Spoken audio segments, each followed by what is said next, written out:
Fill in the blanks with correct verb forms. এই টপিকটা মাধ্যমিক 2026 এবং ক্লাস 7, 8, 9, 10, 11, 12 এবং যারা বিভিন্ন রকম চাকরির প্রিপারেশান নিচ্ছে তাদের জন্য ভীষণ important. 77 water ATM that. Water এটিএমটা একটা বস্তু, তার জন্য দ্যাট বসলো, মানে এটা অ্যাডজেক্টিভ ক্লজে আছে, এরপরে ভার্ব বসবে, main verb. Water ATM that শূন্যস্থান ব্র্যাকেটে is sells will sell a litre of clean drinking water for ₹2। Water ATM যেটা 2 টাকার বিনিময়ে 1 লিটার জল বিক্রি করে, মানে এটা হয়ে আসছে। ওয়াটার এটিএমের কাজ কি? এটিএমের শুধু এটিএমের কাজ কি? টাকা তোলা আচ্ছা এটিএমের কাজ, তেমনি ওয়াটার এটিএমের কাজ জল দেওয়া। তার মানে কি এটা রেগুলার ফ্যাক্ট, একটা ফ্যাকচুয়াল ইফেক্ট বা রেগুলার ঘটনা বোঝাচ্ছে, তাই এখানে সিম্পল প্রেজেন্ট টেন্স হবে। মানে তুমি যদি ভাবো যে যেটা এখানে যে ভার্বগুলো যাচ্ছে ইজ সেলিং, মানে বিক্রি করিতেছে নয়, বিক্রি করে। মানে আমি প্রতিদিন স্কুল যাই, আমি স্কুল যাইতেছি আলাদা ব্যাপার, আর প্রতিদিন স্কুল যাই এটা regular fact.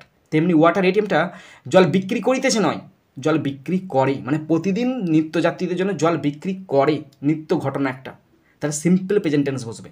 R simple present tense is সেলিংটা নয়, শুধু সেলসটা হচ্ছে সিম্পল প্রেজেন্ট টেন্স, শুধু হবে সেলস আর litre of clean drinking water for ₹2, 2 টাকার বিনিময়ে। আবার শূন্যস্থান আছে, এই শূন্যস্থানে মেন ভার্ব বসবে। কেন বলো তো? এই ওয়াটার এটিএম, তারপর দ্যাট আছে, দ্যাট থেকে ওয়াটার এটিএম ₹2 পর্যন্ত এটা সাবঅর্ডিনেট ক্লজ। বাকিটা মানে ওয়াটার এটিএমের পর থেকে ওয়াটার এটিএম থেকে ওয়াটার এটিএমটা প্রিন্সিপাল ক্লজ, এবং এই শূন্যস্থানে যা বসবে সেই শূন্যস্থানে যে ভার্বটা বসবে সেই ভার্বটা হচ্ছে প্রিন্সিপাল ক্লজের মধ্যে পড়বে। তার মানে এখানে ওয়াটার এটিএমটা সাবজেক্টের জন্য এখানে ভার্ব বসবে। উইল বি ইনস্টল স্থাপন করা হবে, ইজ ইনস্টল স্থাপন করা হয়েছে, ওয়াজ ইনস্টল মানে স্থাপন করা হয়েছিল অ্যাট মেদিনীপুর রেলওয়ে স্টেশনে। এখানে ঘটনাটা বলছে, এখন তোমাদের মনে হবে যে এখানে হয়তো বসতে পারে সিম্পল পাস্ট টেন্স বসতে পারে, কেন স্থাপন করা হয়ে গেছে তাই ঘটনাটা বলছে। কিন্তু তুমি যখনই পাস্ট টেন্স করে ভুল হয়ে যাবে। কেন জানো তো? ওয়াটার এটিএমের কাজটা শুধুমাত্র এখানে উল্লেখ করা আছে। ওয়াটার এটিএম কী করে? 2 টাকার বিনিময়ে জল দেয়, সেই ঘটনাটা জাস্ট এখানে শুধুমাত্র উল্লেখ করা আছে, কিন্তু এটার সঙ্গে এই মেদিনীপুর রেল স্টেশনের কোনো সম্পর্ক নাই। ওয়াটার এটিএমের কাজটা এখানে উল্লেখ করা আছে, এবং এই ওয়াটার এটিএমটা স্থাপন করা হয়েছিল নয়, স্থাপন করা হবে। কেন? কারণ আমি বলবো যে যখন তোমরা এই জিনিসটা পড়বে তখন তোমাদের মনে হবে যে এটা পাস্ট টেন্স বসবে, কিন্তু পাস্ট টেন্স হবে না। এটা এই ঘটনাটা বোঝাচ্ছে একটা প্ল্যান, ফিউচার প্ল্যান বা ডিসিশন বোঝাচ্ছে, যেটা আলোচনা করা হবে বা হচ্ছে যে স্থাপন করা হবে। স্থাপন করা হবে মানে কি? Future tense. আর ফিউচার টেন্স মানে কি? সে স্থাপন করা, সে তো নিজে স্থাপন হবে না, তাকে স্থাপন করা হবে কারোর দ্বারা। তার মানে এখানে বসে উইল বি ইনস্টলড। কেন? এখানে এই যে সেন্সটা, এই সেন্সটা কিন্তু ফিউচার সেন্সকে উল্লেখ করছে, মানে যেটা স্থাপন করা হবে, এখনও হয়নি। এখনই তুমি বলবে দাদা প্রেজেন্ট টেন্স দিয়ে শুরু হয়েছে, তার মানে কি এখানে ফিউচার টেন্স বসাচ্ছে, সেরকম কোনো সিস্টেম আছে? হ্যাঁ, প্রেজেন্ট টেন্স দিয়ে শুরু হয়েছে। কেন? কারণ ওয়াটার এটিএমের কাজটা এখানে শুধুমাত্র উল্লেখ করা আছে, আর এখানে স্থাপন করা হয়নি। তাহলে এখনই বলে তুমি দাদা জানলে কী করে?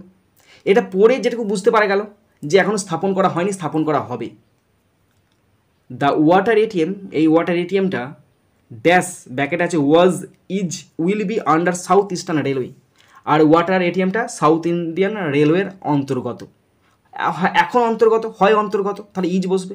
ইজ কেন বসে? যে একটা ওনারশিপ নয়, যে কার অন্তর্গত, এটা মালিকানা বোঝাচ্ছে, তাই জন্য এখানে বসালো ইজ। মাই ডিয়ার স্টুডেন্টস, আমি ইউটিউব এবং ফেসবুকের মাধ্যমে ফ্রি কোচিং দিয়ে থাকি ক্লাস 5 থেকে 10 পর্যন্ত ছাত্রছাত্রীদের। ফ্রি কোচিং আমি গ্রামার শেখাই, রাইটিং শেখাই এবং টেক্সট পড়িয়ে থাকি। তোমরা যদি অনলাইনে স্পেশালভাবে কোচিং নিতে চাও অবশ্যই এই ফোন নাম্বারে ফোন করবে। আমি অনলাইনে স্পেশাল কোচিং দিয়ে থাকি। এখানে গ্রামার শেখাই, বেসিক টু অ্যাডভান্স লেভেলের, রাইটিং শেখাই এবং টেক্সট পড়িয়ে থাকি। তোমরা অবশ্যই এই ফোন নাম্বারে ফোন করে পুরো ব্যাপারটা ভালো করে বুঝে নেবে। Next 78 a poor young artist, একটা গরিব যুবক আর্টিস্টকে শূন্যস্থান ব্যাকেট মানে কি? এটা সাবজেক্টে কাজ করছে। আক্স, একটা গরিব পুয়ার আর্টিস্ট, আক্স মানে অনুরোধ করে, ইজ মানে তাকে অনুরোধ করা হয়, ওয়াজ মানে অনুরোধ করা হয়েছিল to paint the portrait of a lady, একটা মেয়ের ছবি আঁকতে বলা হয়েছিল। এবার দেখো 3টে ভার্ব আছে। আক্স মানে প্রেজেন্ট টেন্সে আছে। আক্স মানে কি? সে অনুরোধ করছে। দেখো আর্টিস্ট এখানে কি কেসটা আছে, যে পুয়ার ইয়াং আর্টিস্ট আছে না, সে হচ্ছে আর্টিস্ট মানে ছবি আঁকে, মানে ছবি আঁকি। এখানে যে সিচুয়েশানটা বুঝতে পারলাম, to paint the portrait of a lady, একটা মহিলার ছবি আঁকতে বলা হয়েছে, একটা মহিলার ছবি আঁকতে বলা হয়েছে মানে কি, পুয়ার ইয়াং আর্টিস্টকে অনুরোধ করা হচ্ছে, সে কিন্তু নিজে নিজে আঁকছে না, সে তাকে অনুরোধ করা হচ্ছে, তার মানে কারোর দ্বারা মানে কি ফিউচার কারোর দ্বারা মানে প্যাসিভ ভয়েস। তাহলে এখানে আক্স বসবে না, হয় বসবে ইজ আক্সড অথবা ওয়াজ আক্সড। হ্যাঁ, এবার দেখো এই যে ঘটনাটা, যে পুয়ার ইয়াং আর্টিস্টকে আঁকতে বলা হয় মানে কি, সে কি প্রেজেন্ট টেন্সে আঁকছে? এটা তো একটা ঘটনা, সিচুয়েশান বর্ণনা করছে, নিশ্চয়ই পাস্ট টেন্সে ঘটে গেছে, পাস্ট টেন্সের সিচুয়েশানটা ঘটে গেছে, তাই বলা হয়েছে তাকে আঁকতে বলা হয়েছিল। তাহলে বলা হয়েছিল নাকি পাস্ট টেন্সে বলা হয়েছিল, কারোর দ্বারা বলা হয়েছিল, তাই এখানে বসবে ওয়াজ আক্সড।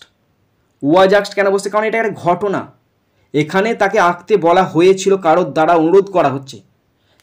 যদি আমি ইজ আক্সড বসাতাম তাহলে কি হতো? না, হতো না। কেন? তাহলে তখন মানেটা হতো যে তাকে আঁকতে বলা হয় মানে প্রতিদিন কেউ না কেউ অনুরোধ করে, সেরকম তো নয়।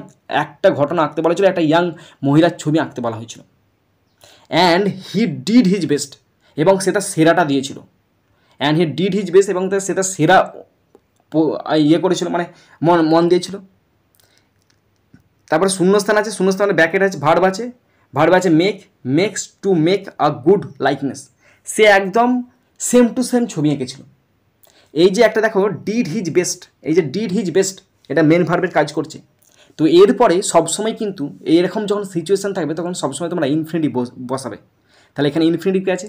টু মেক, তাকে আঁকতে বলা হয়েছিল, টু মেক, মেক, সে সেরাটা দিয়েছিল এই ছবিটা আঁকতে, টু মেক বসবে। কেন? কারণ did his best, A did his best এরপর সবসময় কিন্তু ইনফিনিটিভ বসে, তাই এখানে টু মেক বসে গেল। তারপর বলছে হোয়েন দ্য পোর্ট্রেট, যখন এই ছবিটা ফিনিশেস, মানে ছবিটা নিজে নিজে শেষ হচ্ছে। ফিনিশ মানে কি শেষ হয়েছিল, নিজে নিজে শেষ হয়েছিল না, ছবিটাকে যখন আঁকা শেষ হয়েছিল এই আর্টিস্টের দ্বারা, তার মানে কি প্যাসিভ ভয়েস বসবে। তাহলে প্যাসিভ ভয়েস মানে কি, এখানে ওয়াজ ফিনিশড হবে, ওয়াজ ফিনিশড কি, এটা প্যাসিভ ভয়েসে আছে। আমি যদি এখানে শুধু ফিনিশেস বসাতাম তাহলে কি হতো? ফিনিশ মানে শেষ করা হয় না, শেষ করে, ফিনিশ মানে শেষ করে। আর যদি ফিনিশ যখন শেষ করেছিল তাহলে কিন্তু হবে না। ওয়াজ ফিনিশ মানে কারোর দ্বারা শেষ করা হয়েছিল, তার মানে প্যাসিভ ভয়েস, তার প্যাসিভ মানে ওয়াজ ফিনিশড বসবে। ওয়াজ finished, it was এক্সিবিটেড to the ladies friend, এবং এটা ওই লেডিটার একটা বন্ধুকে দিয়ে দেওয়া হয়।